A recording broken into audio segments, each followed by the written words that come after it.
Good evening, everybody, and welcome to Hall & Wilcox. My name's Adrian Verdnick. I'm the section leader of the Banking and Financial Services team and a superannuation partner. I'd like to begin by acknowledging the Gadigal people of the Eora Nation, the traditional owners of the land on which we are presenting today, and I recognise their continuing connection to land, waters and culture, and I pay my respects to their elders past, present and emerging, and to all First Nations people joining us here today. So welcome to a special event as part of our Spotlight on Financial Services. So the idea of this week is really to profile our wonderful financial services practice. So we've had some great presentations already. JB's presentation on blockchain. David did a presentation earlier on renewable financing. There's been other great presentations. Anne's going to be presenting on Friday on superannuation. We've got a presentation on M&A in financial services. So it's really just showing the diversity of our practice and the great deep expertise of our people. So that was very technical and content heavy, those presentations. Tonight's going to be a little bit different. And that's very much because of our speaker, and it's been made aware to me tonight that this is a rather rare public appearance from Steve. So I asked ChatGPT to write this for me, and this is what it said. Steve McKnight is a renowned Australian entrepreneur, property investor, and best-selling author who has helped thousands of people around the world achieve freedom through his unique approach to wealth creation. With over 2 decades of experience in the property investment industry, McKnight has gained a wealth of knowledge and insight into what it takes to build a successful investment portfolio and create sustainable wealth. And then it was blah, blah, blah, blah, as ChatGPT tends to do. So that's a data set from a couple of years ago. So it's good to know, Steve, that there's a complete and accurate record of what you've done. My experience with Steve and the firm's experience with Steve is Steve came to us through a mutual connection over a decade ago. And our mutual connection said, we have a very successful property investor who wants to start a funds business. And Harry and you and I said, okay, another rookie looking to get into funds management. But we worked with Steve to set up the US Passive Income Fund. And I'm sure many of you are here because of that investment. And it's been wonderful. It's been an interesting journey. Every once in a while, when Steve gets angry, he still talks about working through the PDS verification process with Harry and I for that. But I'll tell this one story, which for me really sums up Steve and what I think about Steve. And when, in the very early stages of that fund, when Steve had made some really great foreign currency exchange investments and the capital was still being deployed in the US. And in the very early stages, the returns were possibly better than we could have imagined just in terms of the foreign exchange arbitrage. And Steve came to Harry and I, and he said, we've got an issue, which is that based on the returns so far of the fund, just on foreign currency exchange, I'm entitled to a pretty significant fee. And he said, when the accountants did the calculations, the fee went from being X million dollars to X million dollars plus 2. And I said, what's the problem? And Steve said, I don't want to take it. And Harry and I were like, doesn't this guy get funds management? But he said, look, I feel like the fee that I've been paid for what I've done so far is fair. And to take more is just not really what I want to do. And including, potentially being taxed on it and so on. So we worked through it all and came to a resolution which Steve thought was fair. But for me, I'd never dealt with someone who would leave such a significant amount of money on the table because they thought it was unfair to take the money and wasn't consistent with the promise they'd made to investors. So it really demonstrates what a successful investor Steve is, but what an ethical person and business person he is. It's a great testament to him. And I think investors in that fund have still experienced great returns.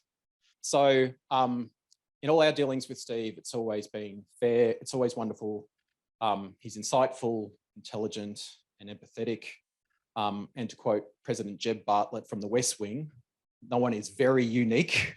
Nothing can be very unique. Well, Steve is very unique. Thank you all for coming. I'd like to introduce you to Steve McKnight.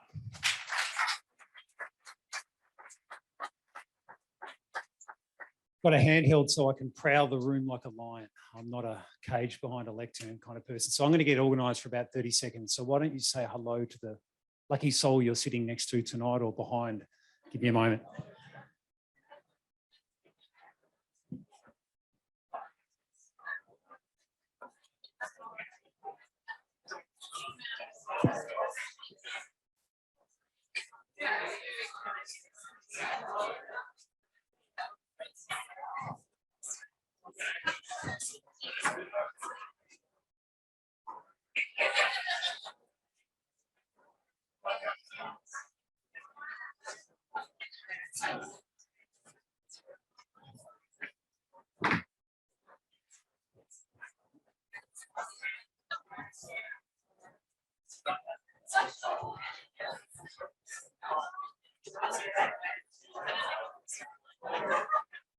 All righty, let's do this.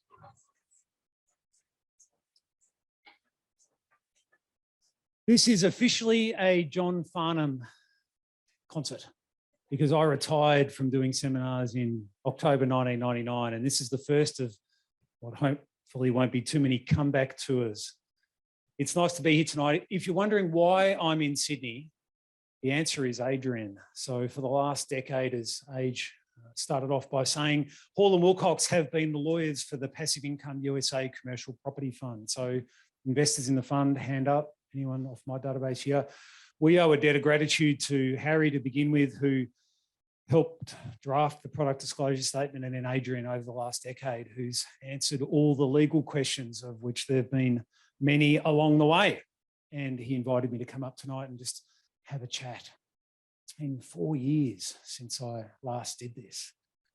So there might be a couple of cobwebs, hopefully not too many. Now, I don't want to, it's only going to go for 15 minutes, and then there's going to be some questions. So I'm not going to bore you to tears tonight. If anything, what I want to try and do is leave you with the, I wish he had have gone longer kind of feeling, rather than I wish he had have shut up sooner.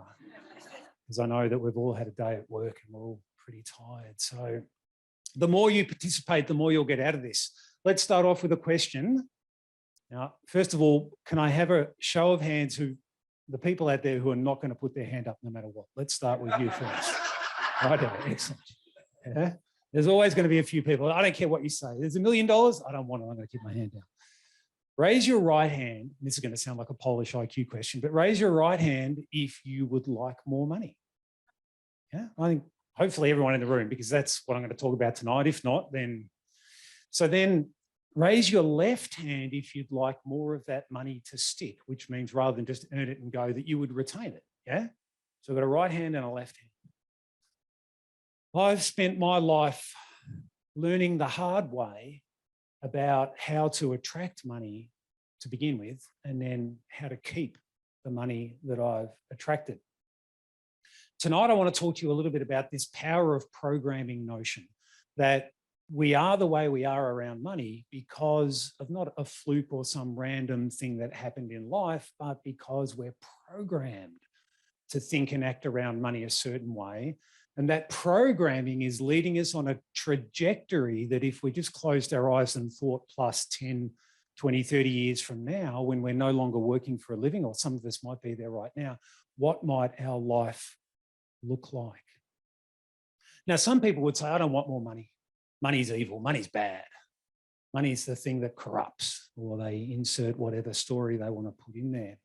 And that again is part of the programming. How do you think you're ever going to attract more money if you don't want money to begin with? You're going to naturally repel it because you think you don't want it because it's going to be bad for you. Rather than have that viewpoint, why don't we change the conversation to be around, well, maybe money's not bad. Maybe the way some people use money is not ideal, but I'm going to be different. Because everyone gets a choice of what they do with the money that they get. And I'm not here to preach you or smack you over the back of the head and tell you what you should or shouldn't do. That's up to you. But here's what I know, right? If you don't know why you want more money, you just want more money because you think you're going to be happier maybe. But if you don't know why you want more money, and this is called the compelling reason, then you'll never know the important what, how, and when. Because the context for what, how, and when is predicated by the why. Now, what was the reason why I wanted money? Because I'm a lazy bastard. All right, there's the truth. My dad worked selling trucks his whole life. He would leave at 7 o'clock in the morning and he would get home at 7 or 8 o'clock at night. And he'd normally need 2 or 3 litres of beer a night to numb his senses to be able to get up and go to work the next day because he didn't like what he did. But he did it for 40 years, over and over and over again. Why would someone do that? Why would someone go to a job that they don't like doing over and over and over and over again? Well, I can probably pick a few people in the room and say, why are you doing it? I'm only looking at you for no apparent reason, Adrian. I was in that position. I was doing accounting. I was quite good at it. I was working for one of the big firms for a while there, and then I became one of their earliest ever supervisors and was about to be made a manager when I had a career meltdown and realised that I was working 14-hour days, 6 days a week, and it was all too much. And then it was only as I was preparing for tonight that I realised I worked 9 years in accounting, which isn't a lot over a career. But at the end of 9 years working in accounting, I worked hard, I hated it, and I had no money. Then, between 1999 and 2004, when I stopped working in accounting and started being a full-time investor, I loved it, and I was financially free by the time I was 32. Managed to buy 130 properties in 3.5 years, which then became a book that some of you have read. Sold 300,000 copies. How can that be? How can the tried and tested career pathway leave me unhappy and essentially broke, but a nouveau create your own path within 5 years allowed me to be financially free? The answer is the why. Because I didn't want to be like my dad. Not that I'm putting my dad down, far from it. What a great role model to show what not to do. Right? You can be like me if you want, or you can be brave and do something else. You will never know what, how, and when if you don't know why. My why was I didn't want to be in job prison forever. I didn't want a 40-year sentence of job prison, having to go to work for the simple reason of needing money, swapping my time for money until I didn't have any more valuable time left to swap. The word superannuation actually is derived from the word obsolete.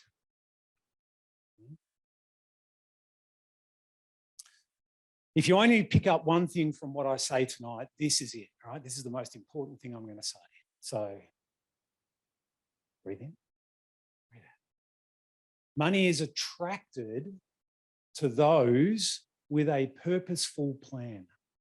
Money is attracted to people with a purposeful plan, and it is repelled away from those people who don't. Money is attracted to those people who have a purposeful plan and repelled away from those people who don't. Now, this will be a big aha moment right now, because earlier tonight, I said, who would like more money? And those of you who raise your right hand, just mentally picture, was that me? Yes. The way to attract more money is to what? I've just given you the answer. To have a purposeful plan. But I don't have a purposeful plan. I don't know what the right plan is. I don't know how to make a plan. What if it's the wrong plan? No one's ever taught me the subject at school, Purposeful Planning 101. How do I do this? Do I need to go and see a financial planner? Will they be able to guide me? Probably not, because they're probably in job prison as well. It's just that their job prison is financial planning, right? So how do we do this? How do we make this purposeful plan? Well, think about this. The purposeful plan is the compelling why. The purposeful plan becomes the compelling why. This I know, if you don't have a plan for your money, you can bet your last bottom dollar that someone else does. And remember the law about money attraction. Money is attracted to a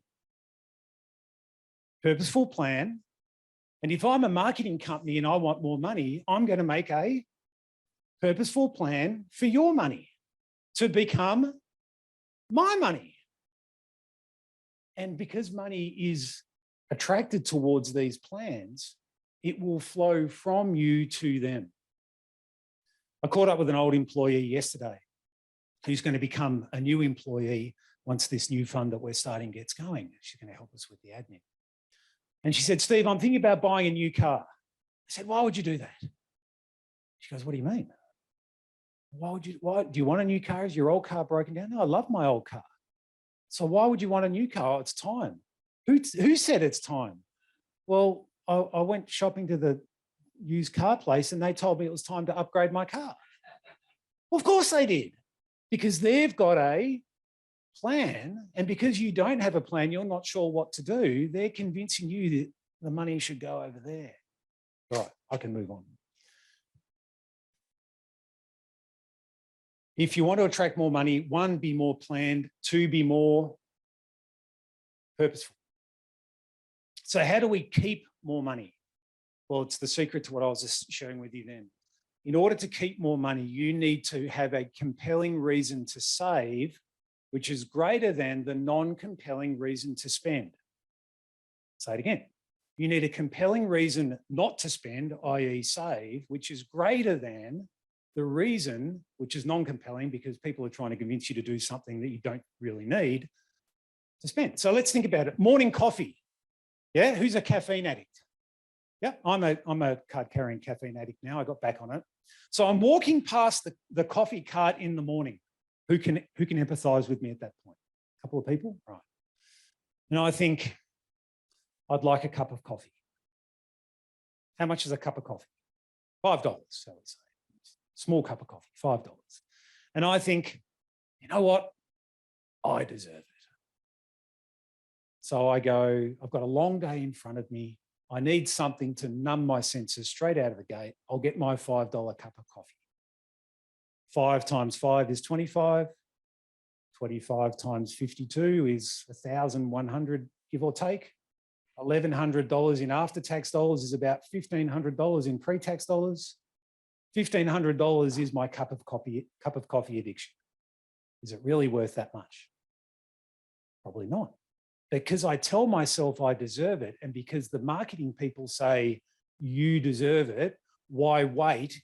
Get it now, consume it now, give us your money so that we can make our profit targets. Your money gravitates away.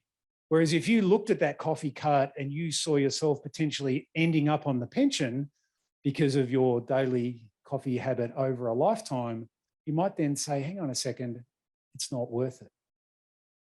Now, this is a message which is not popular today, because today's message is consume. You deserve it. Why, especially after COVID, why bother about saving for tomorrow when there might not be a tomorrow?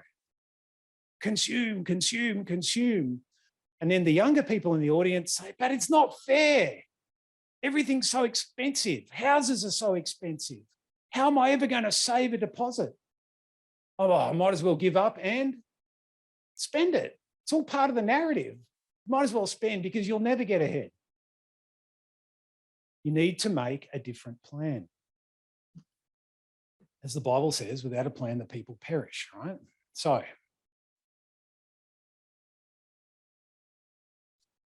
how do I know this? How do I know this? Because I worked those 9 years without a plan. And at the end of it, I didn't have anything to show for it. So let's move the conversation over to you guys. What did I realise? I realised that I had been unknowingly programmed to be poor and didn't know it. Who thinks they teach you how to be rich at accounting school? If you've done a finance degree or an accounting degree, there's no subject, here's how you get rich. And it's funny because I worked in accounting and I worked on a lot of clients that were very successful, and I had to learn from them how to be successful because it's not something that you can go and take a course on. Who has one of these? Yeah, smartphone, not necessarily a Galaxy, whatever old 5-year-old smartphone this is, but who has one of these? Yeah. Now, I want you to imagine that you've got one of these things. And what's your favorite app? Do you have a favorite app, Paige? What do you like the weather, or is there a banking app, or solitaire, or Tetris, or something? Chess is your thing? Excellent. So your phone is a little mini computer, especially these days. And your favorite app, whatever it might be, I like the weather. I don't know why I like the weather, but it works according to its programming, doesn't it? When you start up your chess app, Paige, does it load a banking app? No. Does it load the weather? No, it loads chess. This programming is how it works. And importantly, how it doesn't work, because the chess app is not a banking app. The chess app is a chess app. This is the aha, right? The aha is you are effectively an app. The way you think and act around money is that app. Sorry. It's my alarm app. If only I knew how to turn it off.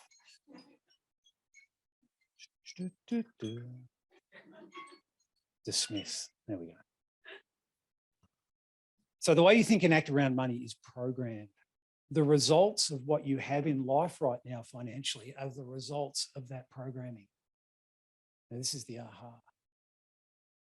How many years have you been working to arrive where you are right now? And then extrapolate where you are right now over the rest of your working career. And that's how much you'll have. So if you have nothing at the moment, after 10 or 15 years of work, you'll have nothing after 40 years of work. Because as your income grows, your expense will grow at the same rate or more. This is the financial programming that you have.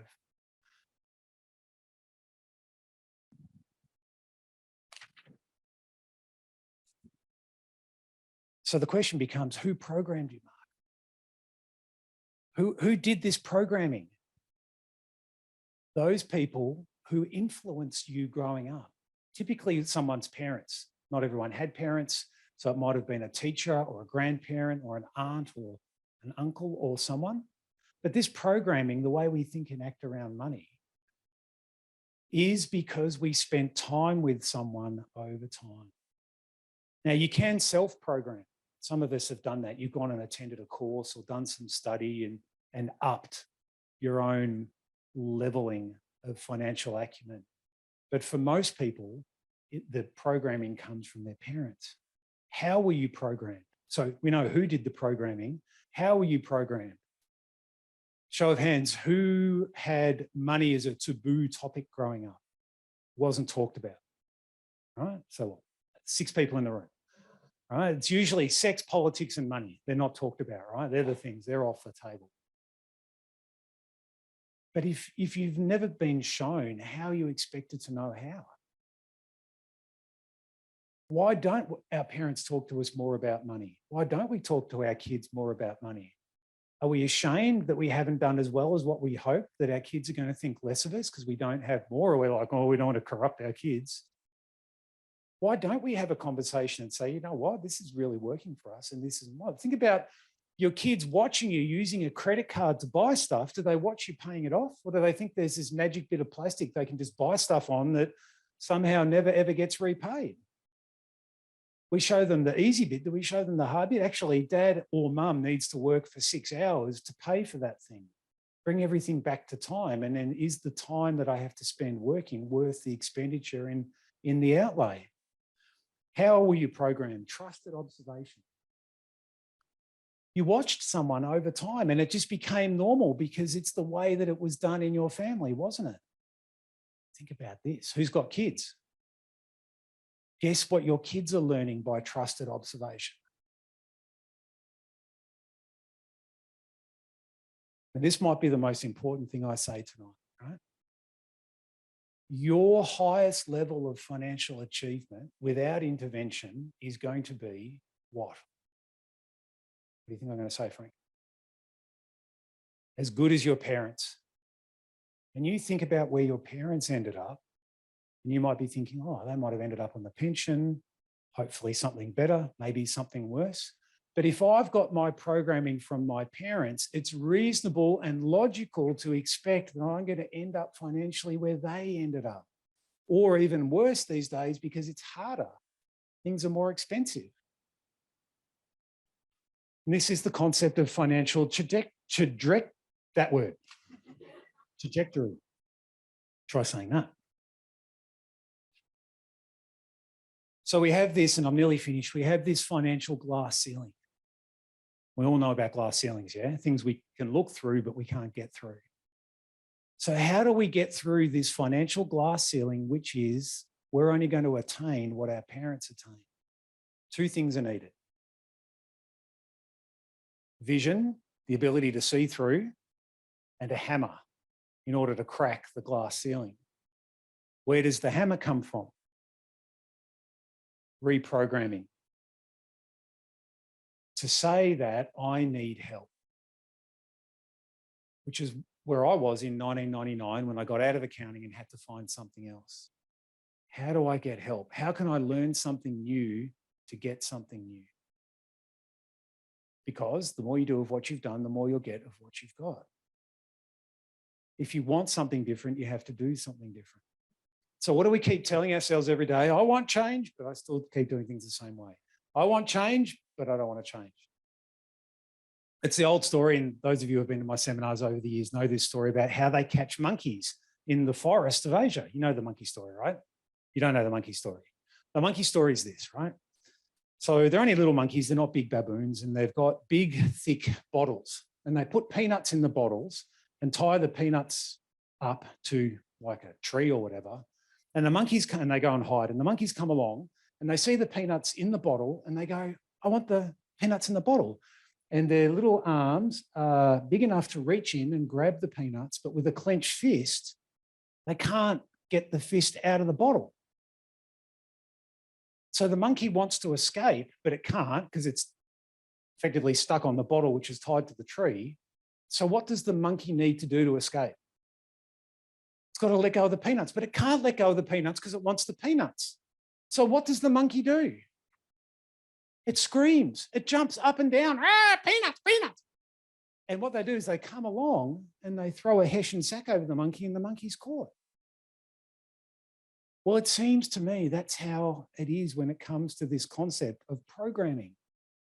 We're upset with the results of the program, which we run every day when it comes to money, when really, if all we did was let go of the program and find a new program, that would be the first step towards escaping.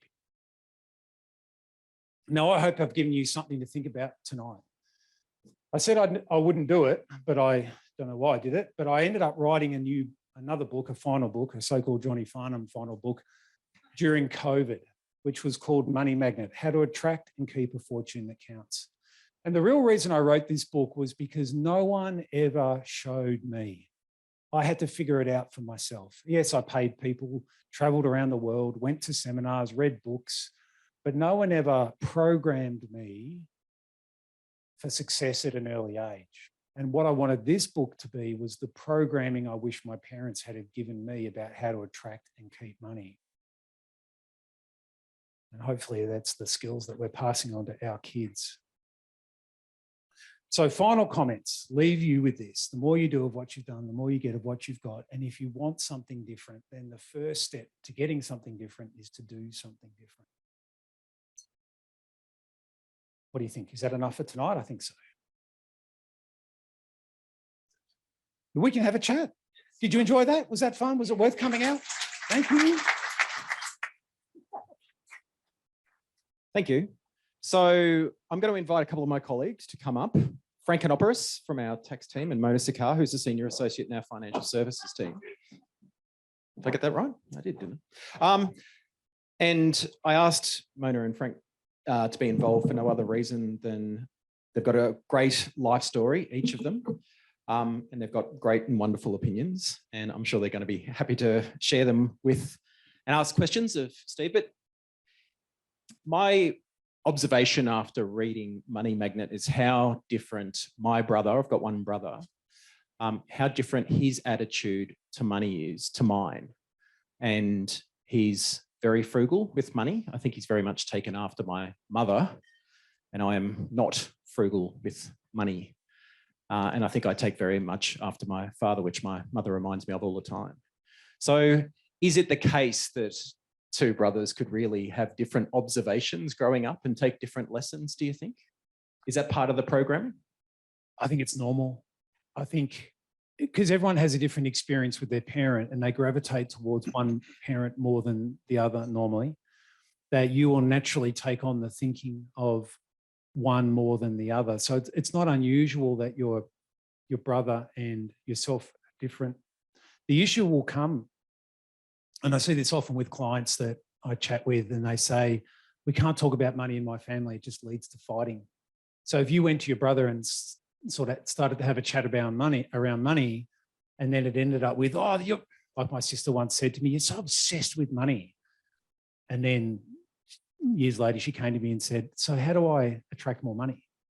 But she didn't realize at that point in time. So it's okay to be different. Not everyone has to be the same. And something that I learned was one of the hardest things you'll ever do and one of the most fruitless things you'll ever do is try and convince someone that doesn't have your vision and doesn't have your belief system to provide you with the acceptance you're looking for to go ahead with what you want to do. And to do that disempowers you because you're trying to seek the support and the approval of someone who doesn't want and doesn't believe in the importance of what you're trying to do. And then we can sometimes go on crusades and we can say, I want to save my brother. I want to save my sister. And I've tried that as well. Because you obviously don't care. You're going to end up on the pension. Oh my God, you know what that's going to be like? 25% of what an average full-time earner, it's below the poverty line. I can see it. You can't. You're buying crap. What are you doing? Be more responsible. And all it ends up with is fights over the dinner table. So it's easier to say, you tread your path and I'll tread mine, than try and convert people to a heretic way of money management. And to me, I say lead by example, not by do as I say rather than as I do. Just live a quiet life and they'll eventually come around to saying, oh, will you show me that seems to have worked for you? There must be something in that. Rather than evangelize, not saying you're doing this age, but evangelize a loved one. I did a podcast recently on should you ever lend money to your family? Because that's a hot topic, right? Yeah, well, the best answer I can give is give as much money to family as you want, but don't ever expect it back. It's a stick, it's not a boomerang. See, if you lend money, you expect it back. But if you give money, if it comes back, it's a bonus. So if you go in with the right intention that I'm giving you money and if I get it back, great, but I'm not expecting it, then you won't be disappointed. But the second you lend it with an expectation of it coming back, you can be hurt if it doesn't, particularly if you need that money. So never lend money you can't afford not to get back. Lesson one. And lesson two, if it's for a family member, give it, don't lend. Which brings me to my second question. We were talking earlier about debt and what you wrote about in Money Magnet about debt. And Mona was saying when she was reading the book, part of some of the programming scared the heck out of her. But what were your observations, Mona, reading the book? Well, I already admitted to you that I was a bit depressed getting off the plane this morning because I read this chapter that said that almost the worst thing that you could do would be to buy a house with debt. And that is always what I thought was the number one goal growing up. And that is exactly what I sought to do the second that I had enough for a house deposit. And I think all my colleagues and friends that might be here around the similar age as me, I have no doubt that I hear them talking so often about property, but no one's going to be doing it without debt at our age at the moment. And so I just, your idea about the Australian property pyramid scheme was actually really quite scary. Well, let's talk about this for a second. And remember, if you do what everyone else has done, you're going to get what everyone else has. And at the moment, 3/4 of people end up on the pension for financial survival in retirement. So 75% of people live their whole life and end up financially destitute. Fact. So if that's the fact, if you do what most people do, then you're likely to end up financially destitute in retirement. So the first thing we have to come to logically is a conclusion of we can't do what everyone does and expect something different to what everyone's got. Who would agree that's at least logical? Yeah. So then we start saying, hang on a second here. We might have been told a great big lie, a well-meaning lie, but a great big lie. So let's start picking at the lie. You need to go to school. Why? Why do I need to go to school? Well, you need to go to school so you can get good grades. Why? Why do I need to get good grades? So you can get a good job, or so you can get into a good uni course. Why? So that eventually I can get a good job. Why? So that you can get paid a lot of money. Why? So that you'll have everything that you want in life. So if you're telling me, if I go to school and I get good grades and I get into a good uni and I get a good job, that I'm going to be financially secure in life. Bum, bum. Because we know that the answer is no. And how can the answer be no, Mona? The answer is no, because our expenditure increases in line with our income. So the more we get paid, the more we spend, and it's even worse, the greater the lifestyle that we're expected to live because we're a surgeon or a lawyer or a whatever. I can't get away with a 5-year-old Samsung anymore. I need the latest crapple every year that when it comes out, yeah? Because I've got to live up to the expectations. I can't get away with last year's fashion. I need this year's fashion because I've got an appearance.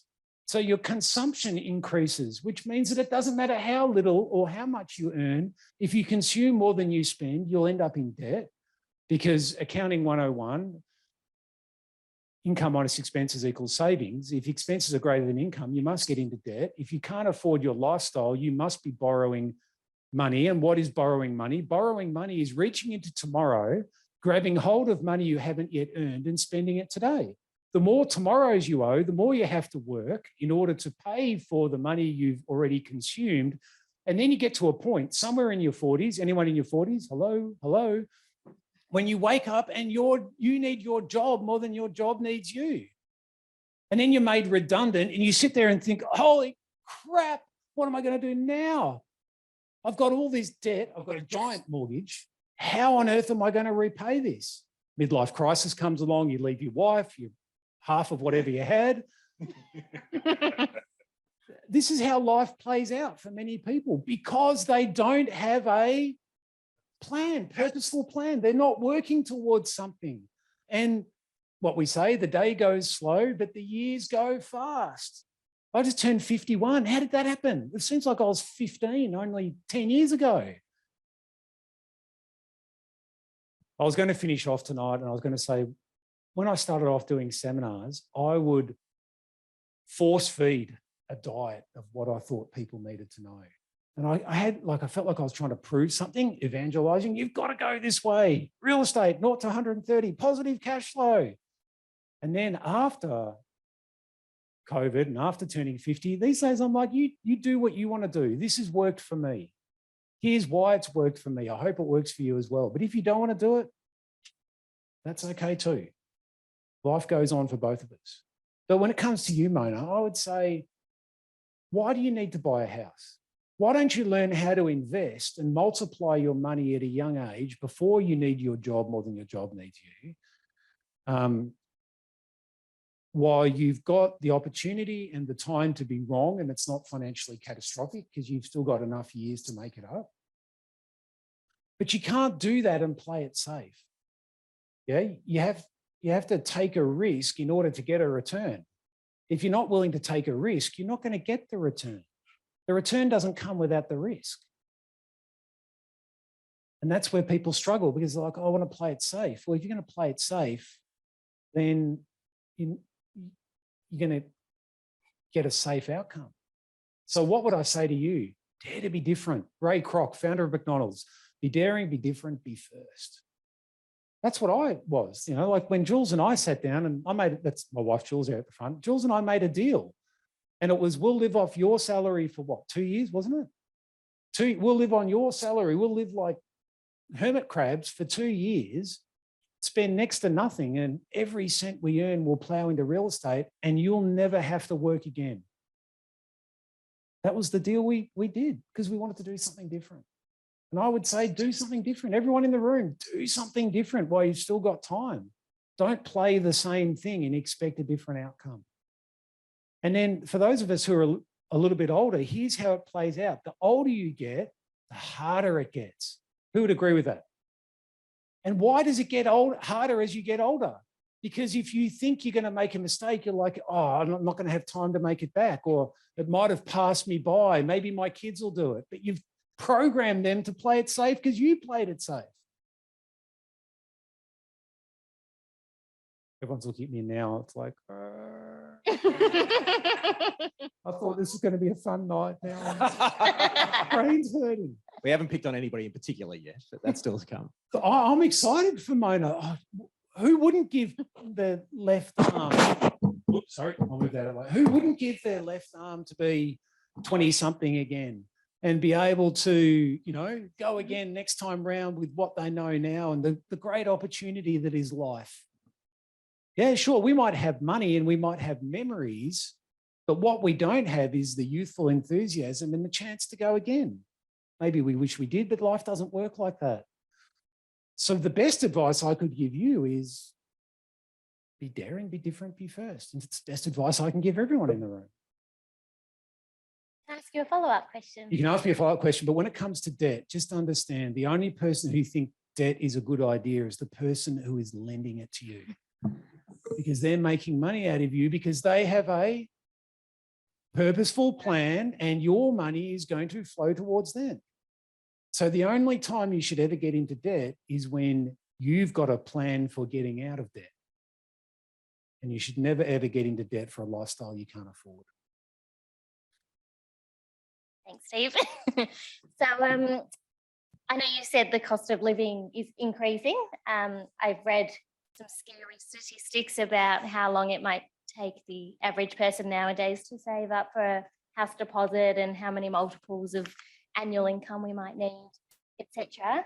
Do you think that there's still the opportunity for people, say around my age, my generation, to be as successful as you were with property investing? And do you think that there's something that you would need to be doing differently if you were starting now? I almost get angry at young people today because the young people today say it's not fair. What's not fair? Well, it's not fair that we just don't get it. What do you mean? Well, we can't, it's hard for us to save the money to buy a house. That's not a new problem. Everyone found it hard to save the money to buy a house. What's special about your generation? Well, now it takes 10 times our salary. Okay, that's a problem. We accept that as a fact. So stop trying to save for a bloody house. Stop trying to do what everyone else is doing and get a different outcome. Change the equation. Why don't you learn how to invest in real estate and do 3 or 4 deals where you make 50 grand a pop each deal and do in 4 years what might take you 10 years to do? Learn to do something different to achieve a different outcome. Oh no, we're just going to go to work and we're going to put our money in our government-sponsored savings program because they're going to give us an extra 3% interest and house prices are going up faster than what we can. Stop telling me your sob story. Everyone's got problems. Someone today found out they've got cancer. Your problem is you need to solve your problem, not sit in your problem. As I like, this might sound a bit brutal, but if you find yourself standing in a puddle of pee, do you look down and go, oh, I'm standing in a puddle of pee. This isn't fair. No, what do? Step out of it. So any young person who's here today, you have the greatest advantage of anyone. You have time. Time is finite, and us older people, by the grace of God, have less of it left than you. Your greatest asset is time. Use it. Use it, and this thing that God's given you to solve problems and get paid for it.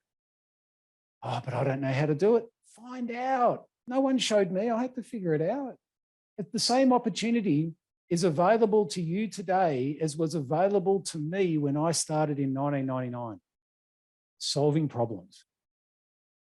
They're always there. You just got to pick a problem that needs solving that you know how to solve and get paid for it. If you can do that and you can do it over and over again, that's how you get ahead. What do you know how to do better than the next person? That's for you to figure out. But you work at Hall and Wilcox, yeah? So you must know how to do something. They're not paying you to sit there and just stare at a computer screen. So then the answer is to figure that out and just find different outlets for applying it and get paid multiple times. It's exciting. I wish I was you. What? Yes. Okay. Got to swap net worth. That would be a fair trade, because the thing about money is you can always make it back. The thing about time is you get to spend it once. Can I ask, so Frank, your stories, I think like mine, came from a migrant background. Probably like me, you were programmed that real estate was really the only option in terms of spending money, and you either buy a house or if you get really wealthy, you buy a commercial property, but nothing else. Yeah. Has studying and been through commerce and so on changed your views about wealth and wealth creation and use, or do you think it's still those formative years? Well, what Steve says really resonates, and me, right? And I grew up in an environment where, for my family, money was a challenge and a source of anxiety and a taboo topic. But then at the same time, my parents were migrants, and most of the people in my social circle were just like them. Not my parents, but I saw many people in their circle who lived in the way that Steve did, very, very modestly and constantly lived the way. And I have a Greek background, and a lot of people ploughed their money into real estate investments, and people who probably never made higher than the minimum wage their entire life, but by keeping their lifestyle expectations to a level that let them become net savers, and then directing those savings into real estate. And Sydney here, but in Melbourne, there were real estate in places that were traditionally, strongholds for ethnic groups and very working class, but over a period of time became gentrified and much more valuable areas.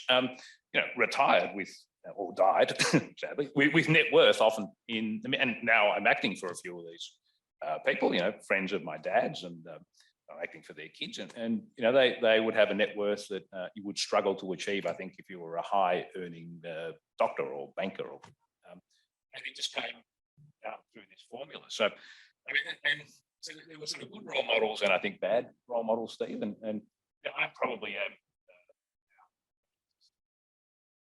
programming or deprivate, but I'm probably a marketer's dream.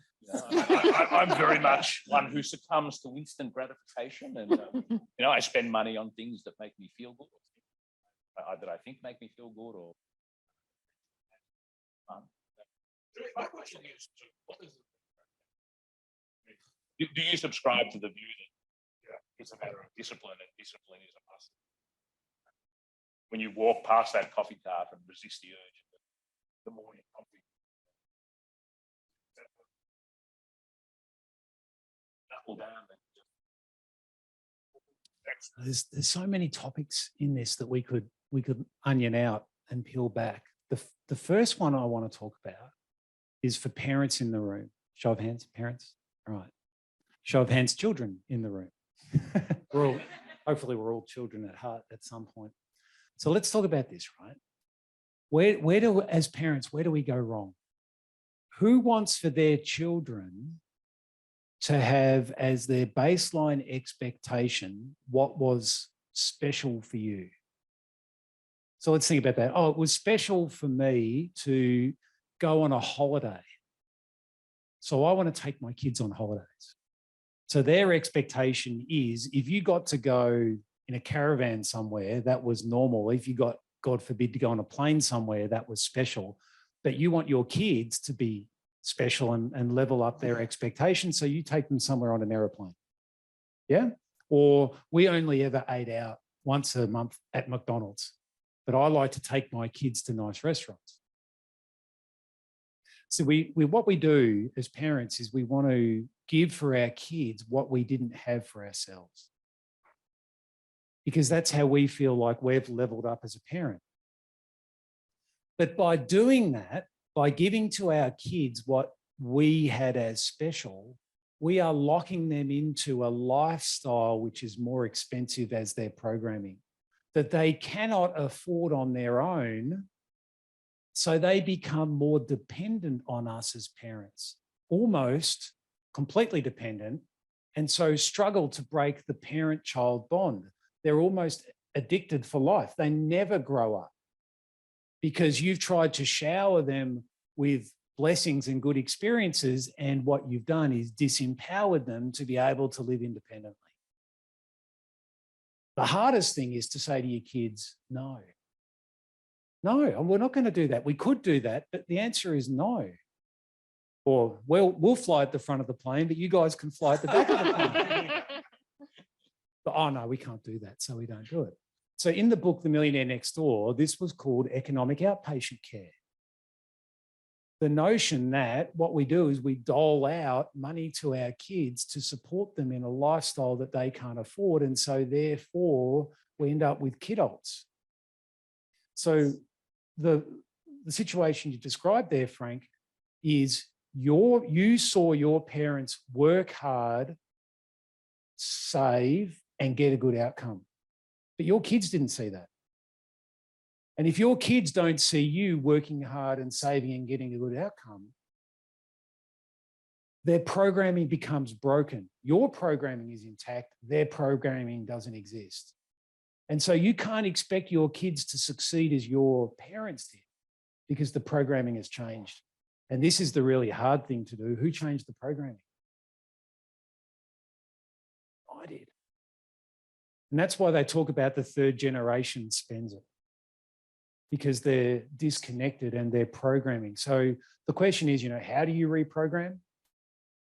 It's a choice, it's just a series of little decisions over time. And then the more vocal you are in bringing your family with you, that'll help them reprogram too. I want you guys to realize, I'm sure there are people in the room who are wealthier than I am, if you wanted to measure dollars in the bank or whatever else it might be. But that's not how I measure wealth. Something that I haven't talked about at all tonight, because 15 minutes turned into 20 minutes, but there's only so much time, is that the reason money exists, in my opinion, is not about comfort, it's about legacy. The compelling why for me to continue to earn more money isn't a bigger bank account. How much is enough? If it's your ego and you want to look at the scoreboard and a bigger number is better than a smaller number because you get pride out of seeing a bigger number tick over and you want the biggest number or the most toys, well, so be it for you. But if you want your money to mean something, if you want it to matter, then it needs to be applied towards a cause. And the more you apply your money towards the cause, the more personal satisfaction you'll receive, because the dividend you get is a soul dividend. Well, that's what I found anyway. So I mean, yes, if I'd never given money away, I'd have more money, but I draw more personal satisfaction out of seeing the things flourish that I support than I do about having a bigger bank account. Let me give you an example. So my daughter, Cassie, was out skiing. Anyone ever been skiing? And someone ran into her and she ruptured her ACL. Not good, because even if they stitch it back together, the prognosis 20 years on is arthritic knee. God help the footballers and the rugby players and the soccer players and everything else like that. So she lucked on through her boyfriend's mum's physiotherapist a brand new trial where instead of going in for surgery, they put your knee in a brace and the ruptured ends of the ACL, because your knee's bent, touch each other and naturally heal. I was skeptical, but Cassie's, my daughter's ACL is now the same as if it was never ruptured without surgery. Now, of course, who do you think would be upset with this protocol becoming more popular? Orthopedic surgeons, right? So there's all this will never work, this blah, blah, blah. So they needed to find the money for a medical trial to try and gain further evidence that the the bracing protocol is better than the surgical protocol. So I was a big believer because I'd seen it work on Cass. So Jules and I sat down and had a chat and said, all right, let's fund the medical trial. So that's where, if you've got money, you can start doing these things and you just feel like you're contributing, like that you're leaving a legacy. And that's helpful for me anyway. People are starting Does anybody to have a question for Steve, please? Yep. How's the forest going? Oh, can I stand up and move around a bit, Age? Is that all right? Thanks. Oh, 51 years old. So for those of you who don't know, another legacy project that I'm doing is, or Jules and I are doing, is we bought 1,500 acres of land in remote Victoria, which is like a moonscape. It's just full of weeds and rocks. And they cut down the trees 100 years ago for firewood, and because they thought they were doing the right thing, green pastures of England. And so we've come along, and we were living in America for a year, and we wanted to come and do a big environmental project. So 1,500 acres of land, so quite a big amount of land, and we've planted 500,000 trees so far on that block of land. Native trees, multi-species native trees. And I've got to tell you, it's the hardest thing I've ever done, but also one of the best things I've ever done. A lot of them have, hundreds of thousands of them have died. Because it's not easy to regrow nature. You can't just plant something and it grows. And so of the 500,000 that we've planted, I think we've probably got about 300,000 that are left. But it's starting to look a little bit like a forest in some areas after only 3 or 4 years.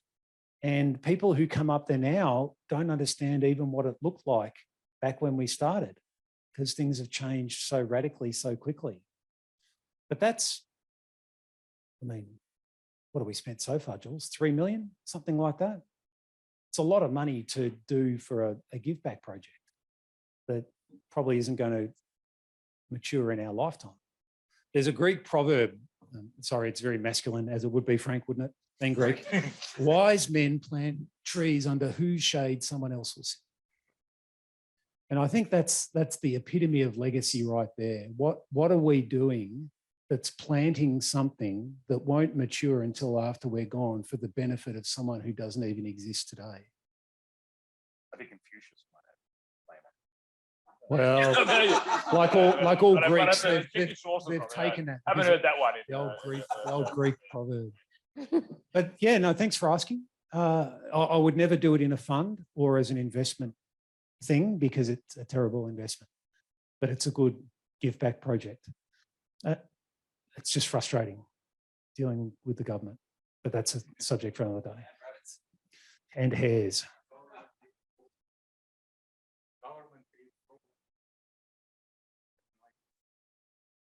I didn't hear that, sorry. So you have problem from government from doing this? The government has lawyers who work for the government, surprisingly, or lawyers that contract for the government. And so what they did is they drafted this thing called a methodology, which are the rules that prevent the government from being ripped off. Yeah, so it's fair enough, because people will rip the government off if they get the opportunity to do so. So they created this methodology, of which I think I'm only one of 3 or so projects in the country to be doing. And so this methodology tells me how I've got to run the project. And there's one clause in the methodology that says you must go chocolate. And then there's another clause in the methodology that says under no circumstance can you go chocolate. So I've rung up the government, the Clean Energy Regulator, and said, clause chocolate and clause no chocolate, what do I do? And they've said, yeah, this is a problem. But because there's only 3 projects in the country or whatever, we don't have a budget to fix it. You're on your own. So what do I do? And they say, we can't help you. So I don't know what to do. You kind of get to the point where you just, and it has to be audited against the methodology. And I go to the auditors and say, what do I do? And they go, I don't know either. So we're just at this Mexican standoff where no one knows what to do because the methodology was poorly drafted and they don't have a budget to fix it. So it's really frustrating. So when I get frustrated, I go out and plant trees and just think, well, let's just do what we can do. Don't worry about what you can't do. Do what you can do. And that comes back to you, Mona. If you can't get ahead by following the system that everyone else is doing. Don't complain about what you can't do. Find a pathway for what you can do. There was this guy called Bose Kelly, one of the first directors of BHP, who had a saying, find a way or make a way. Every time I get stuck, I just say that, find a way or make a way. Anybody else want to ask a question? Otherwise, I've got a question. Please, go ahead. I've got a question for Julie and Steve. Actually, no, okay. Yeah, There was 2 years that you lived like hermits, like you said. There's obviously going to be massive enlightenment as a couple. Married, I believe, at the time. Is that right? You married at that time? The 2 years that you lived like hermits and you plowed money into real estate. Obviously, there's got to be a huge alignment together and trust. I'm going to guess that you were married at the time. No kids. I think we were married, yeah. No, it was just after, because 99, yeah. I see, I'm like you, I think I'm very fortunate in having a wife that's aligned. There's many couples out there that we see in our day-to-days that aren't aligned. Kind of like the brother issue, right? Yep. So probably touching on a similar topic, but when it's a relationship, any suggestions from you guys? Steve? Yeah, I mean, I've always said... Marriage counselling's from Steve McKnight, ladies and gentlemen. Wow, this is going to be tough, Steve. No, I've come across it so many, like I reckon through the books, seminars around the world, chatting with people, I would have spoken to or influenced, millions of people. And it's funny because the same questions come up all around the world. What do I do if my spouse isn't on board? How do I fix that problem? I can't say, I'm young. How do I get ahead? It's everyone asks the same questions because everyone's faced with the same problems. Yeah. So the answer to that question, Paul, is your spouse needs to be your number one fan, not your number one critic. You shouldn't use investing as a way to bring you closer together because that's never going to work. Yeah. If you're not on the same page at the beginning, you won't be on the same page at the end. And so what you need to do is you need to find the compelling reason and make a purposeful plan. If I said to Jules, hey, honey, let's go and buy 130 properties, how excited do you think Jules would have been at that? What? I'm not interested in that. I mean, Jules she has different skills to me. That's why we complement so well, right? But by saying to Jules, how about in 2 years' time, you never have to work again? So what I did is I went to Jules with the outcome, which is, well, yeah, okay, if you can give me that, then I'll give you this kind of thing. And that's how you get together. You don't have to be on the same page and have the same interests, but you need the same interest in the same outcome. Well, I told this story. My partner, her mother was a broker. So she trusts the share market. She doesn't like property as an asset class.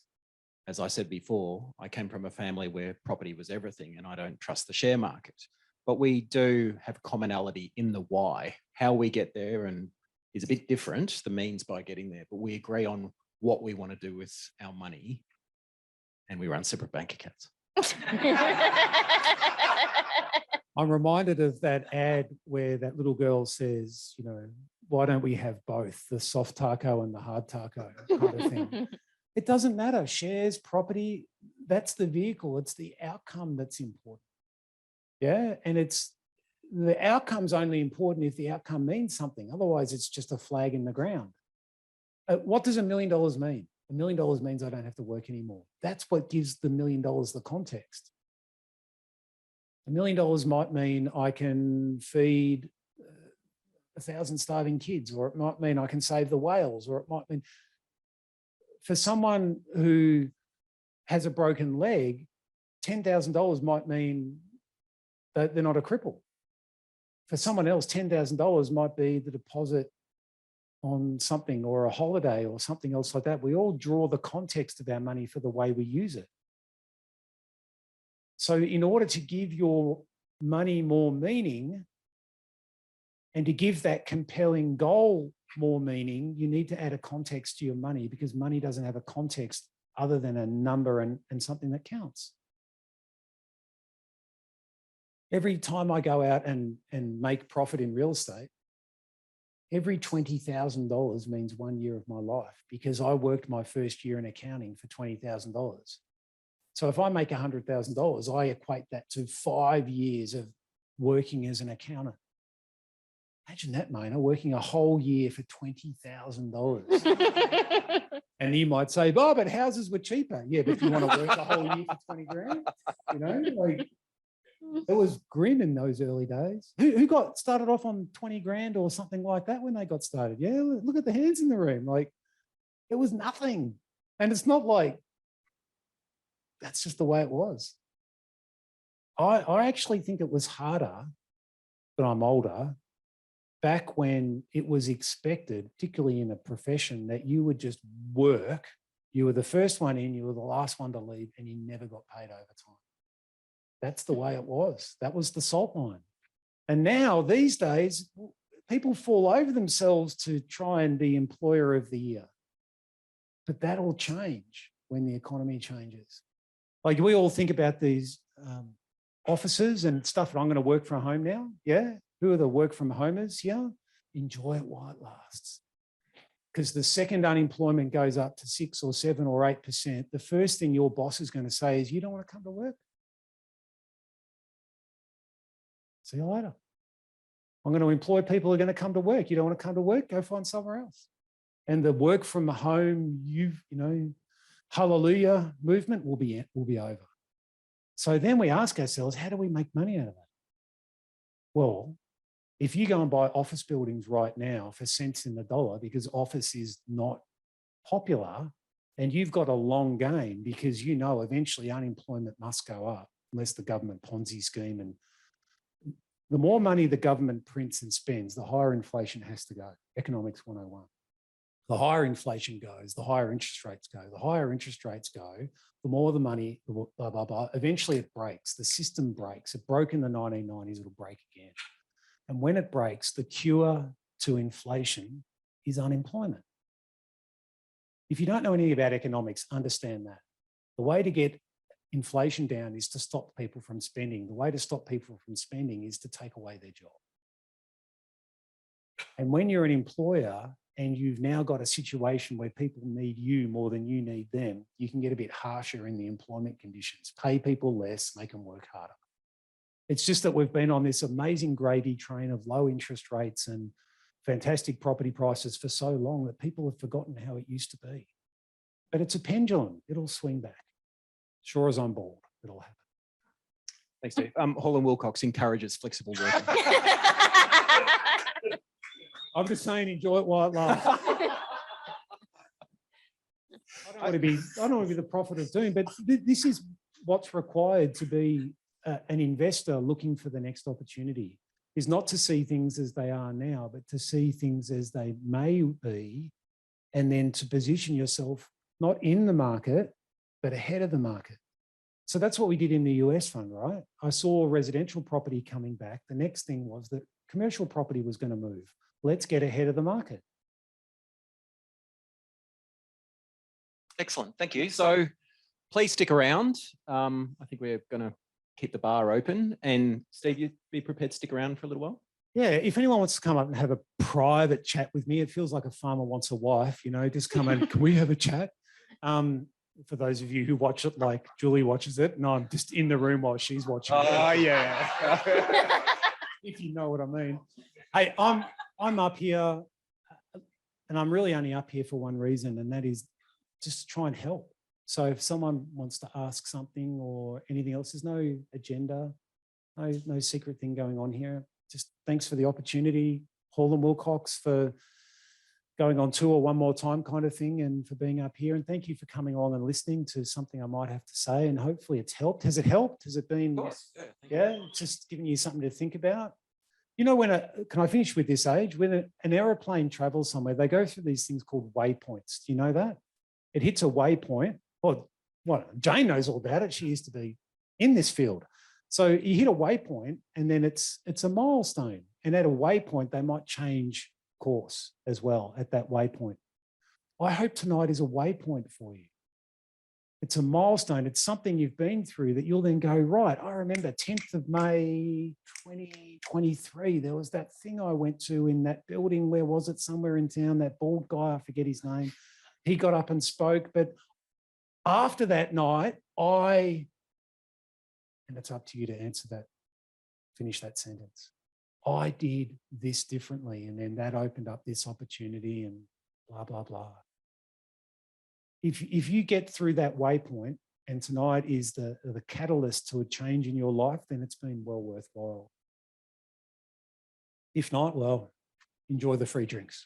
Thank you very much, Steve. If you could all put your hands together. And for our other panelists, Mona and Frank.